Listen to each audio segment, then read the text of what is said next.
Once again, glory to God. Our topic for today is entitled The Incontestable State of a Problem. And let's open our Bible, the Gospel of St. John, chapter 16, verse 33. And it says, "In this world you will have trouble, but take courage, I have overcome the world." So, doon sa Gospel, St. John, walang ibang nagsalita doon kundi si Kristo. Jesus says that in this world, we will encounter problems and trials. So the question is, when we started to believe in God and when we became a Christian, ang mga problema ba ay mawawala? Mga problema ba ay hindi na darating sa atin? The answer is a big no. Habang tayo nandito sa mundo, makakaranas tayo ng problema. Calamitous fate occurs in our lives, problem, trials, financial, relationship, problems will come to us. We will encounter that. But Jesus says, take courage, take heart. Dahil napagtagumpayan ni Kristo ang mundong ito. Lagi nating tatandaan, life is a combative journey. Ang buhay ay punong-puno ng pagsubok, punong-puno ng problema. But our topic is the incontestable state of a problem.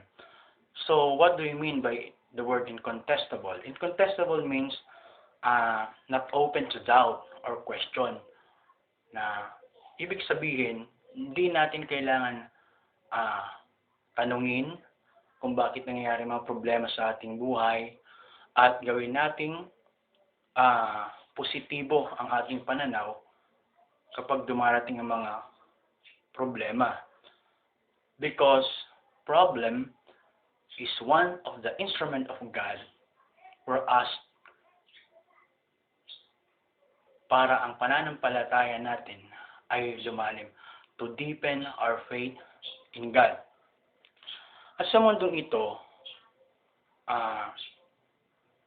walang tao na iisa lang ang kanyang problema. The best illustration sa Bible ay yung Jesus stopped this quarrel. Ibig sabihin, sa Bible na kung saan yung mga alagad, naglalakbay sila sa lawa, kung saan ay humampas na alon, mga alon at napupunan ng tubig ang kanilang mga bangka. Ibig sabihin ng mga alon at napupuno ng tubig ang kanilang bangka, ito yung mga problema. Walang tao na sisigaw sa harap na sabihin niya isa lang ang kanyang problema, kundi marami. Problem also is an instrument of God to test if we are ready for the next assignment or task. Ang problema ay isang instrumento upang makita ng Lord, makita natin sa ating sarili kung ready na ba tayong harapin pa ang mas mabigat na pagsubok. Isang magandang illustration sa Bible, sa Old Testament, ay walang iba kundi si Caleb. At isa sa perspective ni Caleb ay ang a positive reaction to a negative situation. Nung mapasok nila ang Kanaan, hiningi ni Caleb ang lugar na kung saan bulubundukin at kung saan nananahan ang kanilang mga kaaway.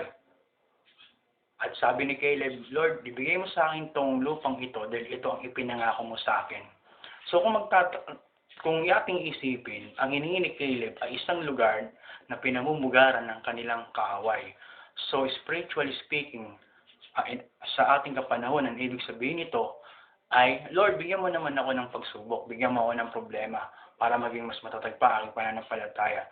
Pero, normal na sa tao ang takot sa problema. Normal na sa tao ang umaayaw ng problema. Pero dapat nating malaman kung saan habang tayo nabubuhay sa mundo ito, punong-puno tayo ng problema. Pero isa lang ang pangako ng Lord. At ang pangako na yon, ibibigay sa atin ay sapat na upang tayo magtagumpay sa lahat ng mga pagsubok na darating sa ating buhay. Ito ang kapanahunan, katulad ng kapanahunan ni Joshua. God promised to Joshua one thing, not wealth, nor riches, nor armies, for him to become victorious in the land of Canaan. Pero ang ipinangako ng Lord ay sapat na, walang iba kundi ang presence ng Lord. Hindi mangako sa atin ng Lord na bibigyan kita ng kayamanan, bibigyan kita ng otoridad, bibigyan kita ng posisyon para ka magtagumpay. Ang ipinapangako ng Lord sa atin ay ang kanyang presensya. So, we must put our problems into a positive state or incontestable state, and kailangan natin na hindi tayo maging pessimistic, hindi maging optimistic tayo nila. Defeat the negativism, character, or emotion in our lives so that we could face problem as an instrument of victory in this world. Ulitin ko po, defeat all the negativism, character, thinking, and decision in our lives and make problems as an instrument to deepen our faith in God and make problems as an instrument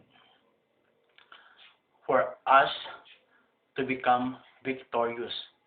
Because problems, trials, struggling equals success and victory. Sa maikling topic na ito, nawa may natutunan tayong lahat. Always remember that God promises. Hindi ito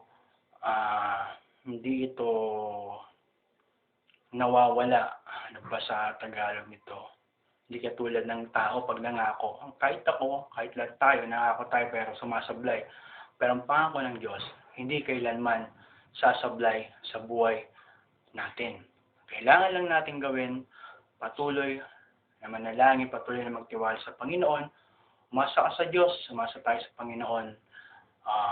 Sikapin natin na mamuhay ng tama. Sikapin natin na mamuhay na kung saan sa mundong ito, sikapin natin ilagay sa ating sarili na ang problema ay isang magandang instrumento upang tayo ay maging matatag at magtagumpay sa lahat ng ating mga gagawin. Praise the Lord and glory to God.